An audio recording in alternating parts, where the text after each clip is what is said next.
Hello and welcome to another episode of the Knoz Sports Show. With us today on via Skype, we have with us Mr. Duane Cooper. He is a former Los Angeles Laker, a current father, an upcoming motivational speaker, and just an all-around stand-up guy.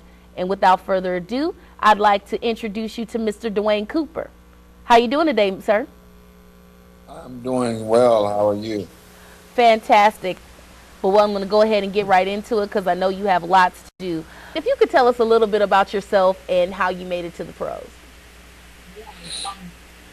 It was a lot of hard work, dedication, some sacrifices, and persistence.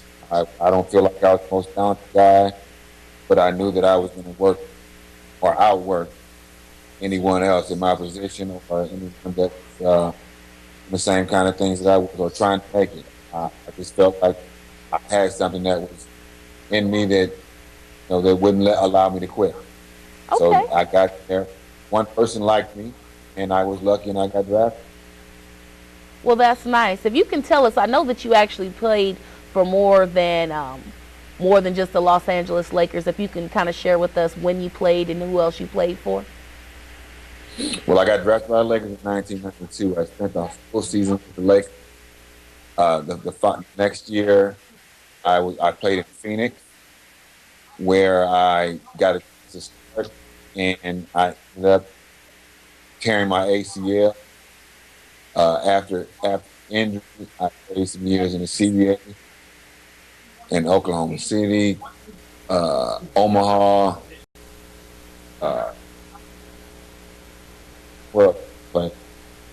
Fort Wayne and Yakima. And then also I played overseas in Greece, Venezuela, and mostly in Poland. Okay. So it sounds like you've literally been all around the world. Now, it's NBA season. It's time for the playoffs to start, and this is my sport. This is my time of year. But let's go ahead and get right into it. Name your top 5 teams right now, or the top 5 teams right now in the league. Is it in the whole league, or just the West, or just the East? Period. If it's the whole league, yeah, I would say Oklahoma City. Okay. Miami. Okay. I would say Chicago. Okay. San Antonio. Okay. And the Lakers. Okay, so is that your order too? Pretty much. Pretty much.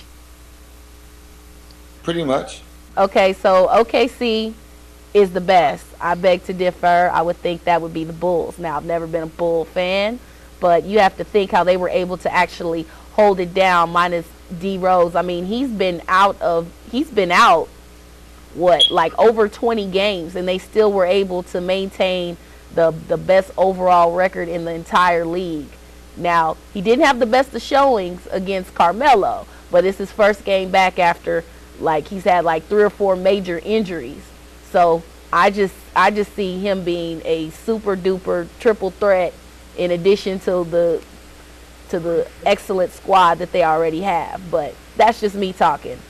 Miami, I would put them in the top 5, but they would probably be number 5 because they're quick to choke. It's like they really should be the best period in the league right now, but it's just something about them. They have problems winning the games that they should.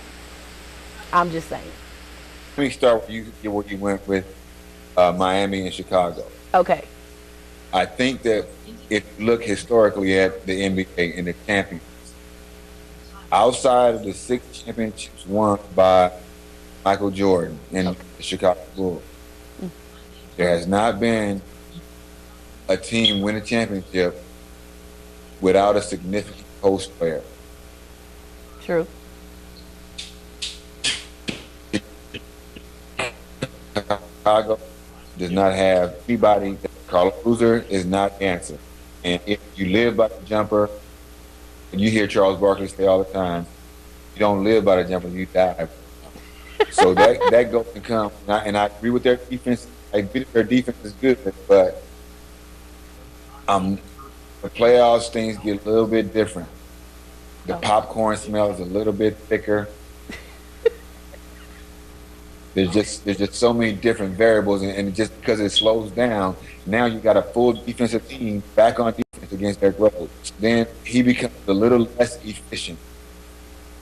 Miami, I'm not sure who Batman is or Robin or who Batwoman is on that squad.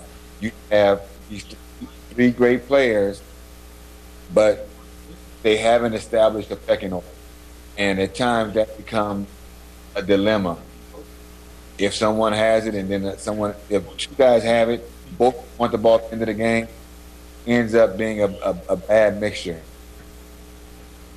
And I don't know exactly how to put my finger on it, but I just don't see or feel like they have what it takes to win a championship just yet.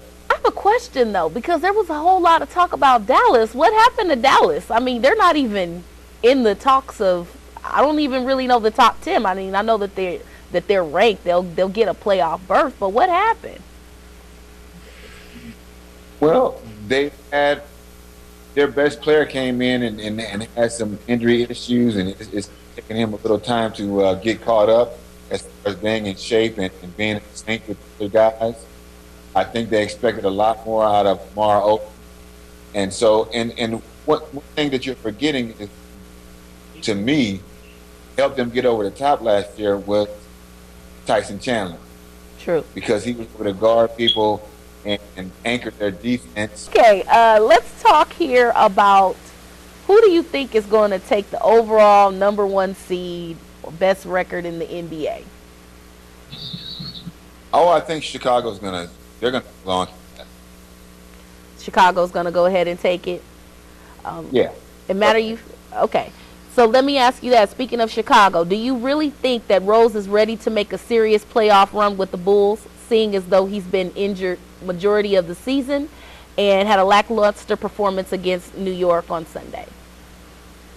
No, I don't. I think they're going to have the #1 seed. I don't know that they're not going to make it past Miami. I think they'll beat everybody else in the East, but they won't beat Miami. Really? Really? Okay. Because they have what they have is got two good perimeter players. I think Hamilton is a little bit older now. You got Rose. At the end of games, when you need to sit down Rose, you put the new glove, the big glove, LeBron James on him, and that'll be that. Okay. Speaking of New York, that Carmelo Anthony is playing some major basketball right now. And he made a great showing against Chicago on Sunday. Now, they actually played them again tonight. They played them in Chicago. Now, do you think that they can take another W and kind of prove that, you know, their stats and where they landed in the regular season really doesn't matter? Or do you think that they're going to go and get disrespected in the Windy City and get massacred as I am predicting? I see Chicago winning by about 10 points. But if New York is ready for big time, a tighter game. What would you say is like this big spark of Melo's game? He